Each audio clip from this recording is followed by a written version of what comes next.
Break के बाद एक बार फिर से आपका स्वागत है। हम बात कर रहे थे राज्य में पनप चुके तबादला उद्योग की, और बीच में खबरें काफी सारी आ रही थी। हमारे साथ फोन लाइन पर जुड़ गए हैं कांग्रेस विधायक रूपाराम डूडी जी। रूपाराम जी, स्वागत है एचबीसी न्यूज पर।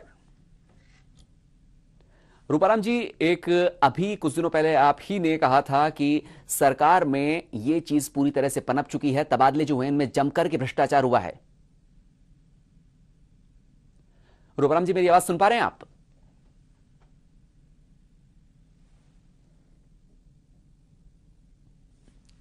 लगता है अभी तकनीकी खामियों की वजह से उनसे संपर्क नहीं हो पा रहा है। लेकिन एक बात करते हैं कि जिस तरीके से राज्य सरकार ने प्रदेश में तबादलों पर लगी रोक कुछ समय के लिए हटा दी थी, तो राज्य के अधिकारियों और कर्मचारियों के तबादले के साथ बड़ा उलटफेर किया गया, और जिन विभागों में बदली की गई उन सब विभागों में लगभग यही आवाज उठ रही थी कि कुछ न कुछ गड़बड़ जरूर हुई है। गड़बड़ कहां हुई है, कैसे हुई है, क्या हुई है, इसके साथ ही बहुत सारे पहलू और भी जुड़ जाते हैं। एक खास रिपोर्ट देखते हैं अभी इस पर, और उसके बाद चर्चा करेंगे कि मंत्री कैसे परेशान हो रहे हैं।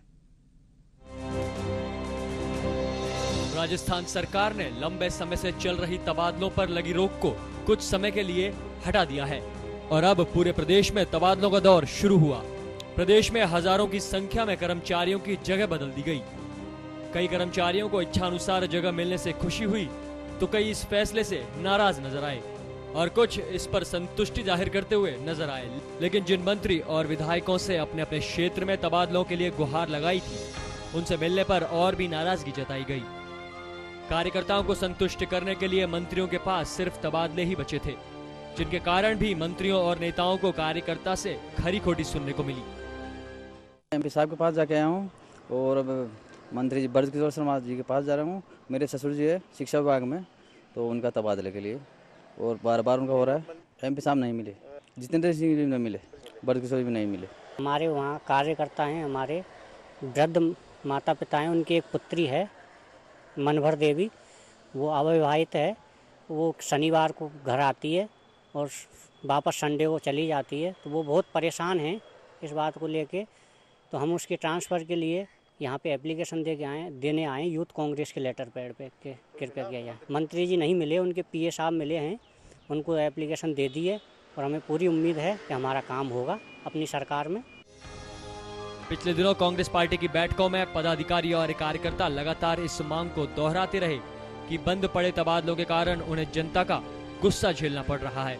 इस कारण तबादलों पर तो रोक हटा ली गई, लेकिन तबादले होने के बाद एक दो दिन पहले सचिवालय और मंत्रियों के घर खाली नजर आए।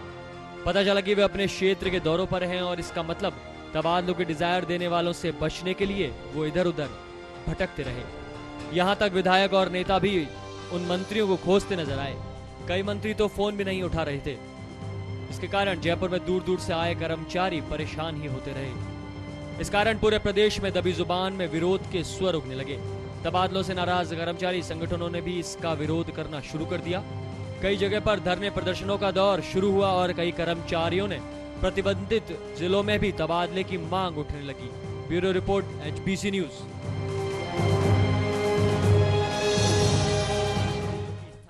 और अभी हमारे साथ फोन लाइन पर जुड़ गए हैं कांग्रेस विधायक रूपाराम डूडी। रूपाराम जी, स्वागत है एचबीसी न्यूज पर। हाँ जी। रूपाराम जी, अभी आपने एक आरोप लगाया था कि जिस तरीके से तबादले हुए, तबादलों में जमकर के भ्रष्टाचार हुआ है, क्या कहना है अब आपका? ऐसा ये पूरे प्रदेश के हालात आपके सामने है जी। मैं ये नहीं कहता कि भाई आरोप, हम तो हमारे काम की बात थी। हमारे तबादलों में जो भी हमने चाहा, पंचायत राज मिनिस्टर के वहाँ 8-10 एमएलए बैठे थे जी। मैं भी वहाँ गया। अच्छा, पहले एक रोज पहले गया, उससे पहले गया, तीसरे दिन गया, फिर मंत्री जी मिले नहीं जी। वो सारे लोग एक ही बात कह रहे थे, साहब कि बड़ी भारी गड़बड़ हुई है, हमारे चाहे अनुसार या जो भी हमने कहा निवेदन किया वो काम नहीं हुआ है। और मंत्री जी वहाँ से गायब थे, उनके कोई पीएस वगैरह और कोई संतोष जवाब देने वाला नहीं था। तो इस बात को लेकर के कोई बात है, सबकी आवाज आपके सामने है पूरे प्रदेश की, मेरी एक की नहीं है। डूडी साहब, ये बड़ी बात ये उठती है कि क्योंकि अब आपकी पार्टी को बहुत जल्दी चुनाव में भी जाना है, और आप सब लोगों को अपने अपने क्षेत्र में जनता के काम करने होते हैं, तो उसमें सबसे बड़ा काम तो यही है कि अपने कार्यकर्ताओं की डिमांड पर, अपनी जनता की डिमांड पर तबादले कराए जाएं। ऐसे में तबादले नहीं हो रहे हैं, तो क्या, क्यों नहीं हो रहे हैं? क्या जो मंत्री हैं वो नहीं चाहते कि आप लोग जीत कर आए? नहीं, मंत्री जी तो ये चाहते हैं। मंत्री जी हम लोग जीत के नहीं आएंगे, एमएलए अगर नहीं बनेगा तो सब सड़क पे आ जाएंगे। सब लोग चाहते हैं पार्टी के, भाई पार्टी का वापस राज आए, कांग्रेस का राज बने, और ये बात सबका प्रयास है। लेकिन स्थिति जो है ये है कि मैं जब तक पीछे भी मैं एमएलए रहा और ये भी मैंने कार्यकाल देखा, अल्पमत में सरकार होने की वजह से बहुत सी दिक्कतें आ रही है। और वो जो लोग सरकार में आके सरकार के साथ में रह करके जो स्थिति बनाई है सरकार की, उस वजह से सरकार के सामने दिक्कत आ रही है। डूडी जी, एक बड़ी बात उठती है कि आपको इतना गुस्सा क्यों आया कि आपने कंप्यूटर ऑपरेटर के थप्पड़ मार दिया? नहीं, कोई थप्पड़ मारा है नहीं, किसने कहा थप्पड़ मारा? क्यों इतना गुस्सा क्यों आया कि सारे सब जगह ये आया कि डूडी जी ने? तो आप मेरी जगह होते तो आपकी भी यही हालत होती। गुस्सा उस्सा तो आ ही जाता है, नॉर्मल है, काम की बात है। नहीं डूडी जी, डूडी जी कोई डूडी जी आप किसी तंत्र के अंदर सारी चीजें पर नॉर्मल बात पे गुस्सा नहीं आया डूडी जी? कोई ना कोई बड़ी बात होगी, बताइए ना थोड़ा। हैं? कोई बड़ी बात होगी, हमें भी बताइए वो बात क्या थी? बात ये थी, मेरे कोई विकास अधिकारी लगाना था। 6 महीने से मैंने मंत्री जी को कह रखा था भाई इसको एपीओ कर दो अगर बैन है तो। जी, स्थिति यही हुई कि 6 महीने से मैं मंत्री जी के पीछे था। मंत्री जी आज करूं कल करूं, और उसके बाद में बैन खुल गया कि आज कर दूंगा कल कर दूंगा। उसके बाद में लिस्ट निकल गई मेरे यहाँ से, डीडवाने से मेरे 57 पंचायत है, पंचायत समिति में, उसमें से 40 सरपंच मैं उठने से पहले मेरे घर का आके बैठ गए जी। और 40 सरपंच आ गए साहब ये क्या हो गया, 6 महीने से परेशान है सारे लोगों से। ये जो विकास अधिकारी है 10% पैसे वसूलता है, नरेगा के पैसे खाते में डालने में भी 10% लेता है, तब जाकर के ये करता है ग्राम सेवकों से और से। तो ये इस तरह की व्यवस्था हो गई। 40 सरपंच, मैं उठा ही नहीं उससे पहले 5 बजे आकर के बैठ गए जी। तो मैं उन सबको घर बिठाया और मैं 4-5 आदमी गए। दो सवेरे गए मिले नहीं, फिर 11 बजे गए मिले नहीं, दोपहर में गए मिले नहीं, उससे पहले रोज भी मैं गया था कि शिखर का नाम लेके चले गए। इस तरह की बात हो गई तो मैंने कोई कहा सुनी हो गई, और इस तरह की कोई बात नहीं है मैंने थप्पड़ अप्पड़ किसी को मार दिया। अच्छा डूडी जी, क्या इसके बाद काम हो गया आपका? है वो काम हो गया, वो विकास से अधिकारी लग गया? काम तो होगा, काम मैं बताऊं कैसे नहीं होगा। सीएम साहब करेंगे, सीएम साहब से बात करेंगे, जो स्थिति है सीएम साहब ठीक है। नहीं जिस डूडी जी मैं पूछ रहा हूँ, डूडी जी मैं पूछ रहा हूँ, जिस काम के लिए आपको गुस्सा आया था वो काम हो गया क्या? नहीं हुआ, अभी नहीं हुआ, अभी भी नहीं हुआ? अभी भी नहीं हुआ है। तो फिर अभी भी आपको गुस्सा आ रहा होगा? गुस्सा उस्सा काहे का आ रहा है? गुस्सा उस दिन भी नहीं आया यार, अभी नहीं आ रहा है। डूडी जी सारी बातें संभव है, सब सुनना पड़ता है, कार्यकर्ता है बात भी सुननी पड़ती है, संगठन की बात भी सुननी पड़ती है। जो हमारे सीनियर जैसे चाहे मंत्री है चाहे मुख्यमंत्री जी है, उनसे भी सब बात करके चलना पड़ता है। पर डूडी जी, अगर आपको गुस्सा नहीं आया तो चुनावों में जनता को आप पर गुस्सा आ जाएगा। हाँ, ये तो लाजमी बात है, जनता तो करती है, जनता का तो वही सिस्टम है। अगर जनता का काम नहीं होगा तो गुस्सा क्यों नहीं करेगी? तो फिर कैसे इसको बैलेंस करेंगे? कैसे जनता का गुस्सा? कोई दिक्कत वाली बात नहीं है, सारा काम भी जनता का भी होगा।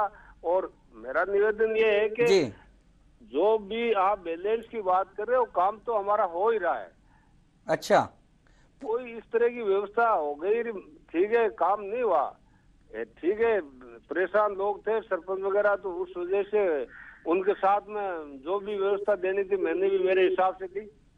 ऐसा डूडी जी ऐसे बहुत प्रचारित किया गया कि ये जो लाइन है, गुस्सा करने की लाइन है, वो आपको दिल्ली से मिली थी। कहा गया, दिल्ली से कहा गया था कि आप गुस्सा करो थोड़ा। है? दिल्ली से आपको कहा गया था कि आप थोड़ा गुस्सा करो। दिल्ली से कौन कहता है गुस्सा करने के लिए? गुस्सा अपने आप ही आ गया था? बात थोड़ी है। आपको अपने आप ही गुस्सा आया या किसी ने कहा? देश से कोई नहीं कहता है साहब, ऐसी बात नहीं है कि दिल्ली से कहा गुस्सा करो, कोई ऐसी इस तरह की कोई बात नहीं है। ऐसा कुछ नहीं है, आपको अपने आप ही आया था गुस्सा? अपना आप गुस्सा आया नहीं भाई, काम की बात थी, गुस्से की क्या बात थी इसमें?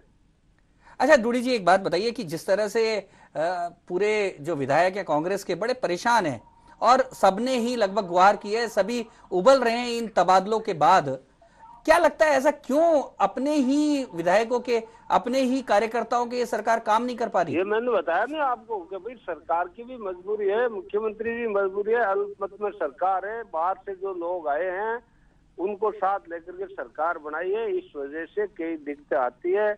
हम लोग भी जानते हैं, आप लोग भी ये बात जानते हैं। धन्यवाद डोडी जी। तो कुल मिलाकर डोडी जी तो ये कहते रहे गुस्सा नहीं आया, लेकिन वो कर्मचारी जानता है कि जो जिसने उनके गुस्से को भुगता।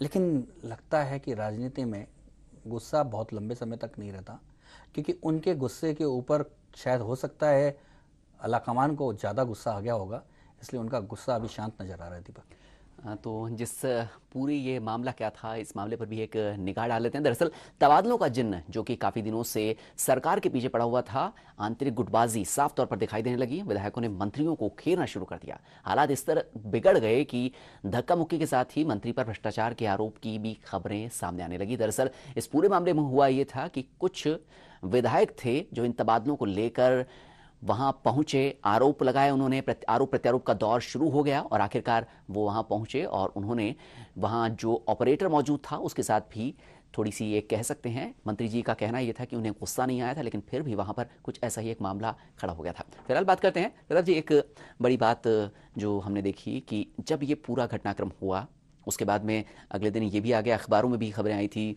सभी टीवी चैनल्स पर ये खबरें थी कि इन्होंने साफ तौर पर मंत्री का नाम लेकर के भ्रष्टाचार के आरोप लगाए। लेकिन उसके बाद से मंत्रियों की हालात की बात करें, मंत्रियों के हाथ भी कहीं बंधे हुए हैं। आज भी पिछले काफ़ी दिनों से जितने भी मंत्री हैं जिन पर ऐसे आरोप लगाए जा रहे हैं कि तो ऐसी क्या मजबूरियां उनकी आ जाती है कि वो सबको, और ये भी साफ तौर पर है कि सबको एक साथ संतुष्ट करना संभव नहीं है, लेकिन कुछ सेलेक्टेड जगहों पर तो शायद वो संतुष्ट उन्हें करना चाहिए, कम से कम अपने ही साथियों के लिए तो उन्हें कुछ एक रियायत बरतनी चाहिए। दीपक, इस तबादला उद्योग का राजस्थान की अर्थव्यवस्था में बड़ा योगदान होता जा रहा है और ऐसा लग रहा है कि पूरी हमारी राजस्थान की जो अर्थव्यवस्था है वो राजनीतिक अर्थव्यवस्था इस तबादला उद्योग पर आके टिक गई है। इसलिए मंत्रियों को चाहिए कि इस अर्थव्यवस्था को ढंग से चलाने के लिए, सुचारू बनाए रखने के लिए वो अपने संगी साथियों पर ध्यान दे, जिससे ये आरोप नहीं लगे कि लाभांश का सही वितरण नहीं हुआ, इस उद्योग का कुछ ही लोगों ने, चंद लोगों ने फायदा उठा लिया। इस उद्यम का जो पूरा असर मैक्सिमम उनके साथियों को मिले जो जिनके समर्थन से सरकार खड़ी है, यानी कि जो उनके पार्टी के लोग हैं। तो ये बहुत ज़रूरी है, इक्वल डिस्ट्रीब्यूशन की मांग होनी चाहिए। लेकिन दीपक, बात यह है कि आखिरी साल है और इसके बाद शायद हो सकता है कि एक आध बार और तबादले का मौका मिल जाए। तो इर्द गिर्द और अड़ोस पड़ोस में जो लोग होते हैं तो उनका लाभांश बांटने में ध्यान कम हो जाता है और इकट्ठा करने शुरू हो जाता है, क्योंकि दोबारा आए या नहीं आए ये आशंका और घर कर जाती है। इसलिए हो सकता है कि इस बार ज़्यादा प्रॉब्लम आ गई, नहीं तो इतने दिनों से तबादले चल ही रहे थे, इतनी समस्या नहीं आई थी, कर्मचारियों को कम से कम गुस्सा नहीं सहना कर पड़ रहा था। लेकिन अब क्योंकि आखिरी दौर है इस पंचवर्षीय योजना का, तो इस पंचवर्षीय योजना के आखिरी दौर के इस तबादला उद्योग में निश्चित तौर पे ये उबाल आना है, क्योंकि लाभांश का सही वितरण की जो व्यवस्था है नहीं हो पाई है। और अभी हमारे साथ फोन लाइन पर जुड़ गए हैं कांग्रेस विधायक प्रताप सिंह खाचरियावास, जिन्होंने भी कुछ ऐसे ही आरोप लगाए थे। प्रताप सिंह जी, आपने भी ऐसे आरोप लगाए थे कि इस तबादले के अंदर काफी घालमेल हुआ है, सही तरीके से तबादले नहीं हुए हैं। देखिए, मैंने घालमेल का तो आरोप नहीं लगाया, लेकिन मैंने ये जरूर कहा था कि मंत्री मालिक नहीं है, मंत्रियों को विधायकों से बात करके और फैसला करना चाहिए। यदि कोई भी सत्ता पक्ष का विधायक है और उसके निर्वाचन क्षेत्र में उससे बिना पूछे कोई गलतियां हुई तो उसको सुधार करना चाहिए। और मंत्री यदि सुधार नहीं करते हैं तो ऐसे में मंत्री जिम्मेदार होंगे और उनको स्थिति स्पष्ट करनी होगी कि आखिर उन्होंने ये तबादले क्यों किए, उनका क्या इंटरेस्ट है। क्योंकि सिर्फ मंत्रियों के भरोसे सरकारें नहीं चला करती। सरकार में मंत्री, मुख्यमंत्री, विधायक सबका बराबर का अधिकार है। प्रताप जी, आप तो आम जनता के नेता माने जाते हैं। एक ऐसा मूल प्रश्न ये है कि किसी भी अधिकारी कर्मचारी को की पोस्टिंग उसकी योग्यता और उसकी सर्विस के आधार पे होनी चाहिए या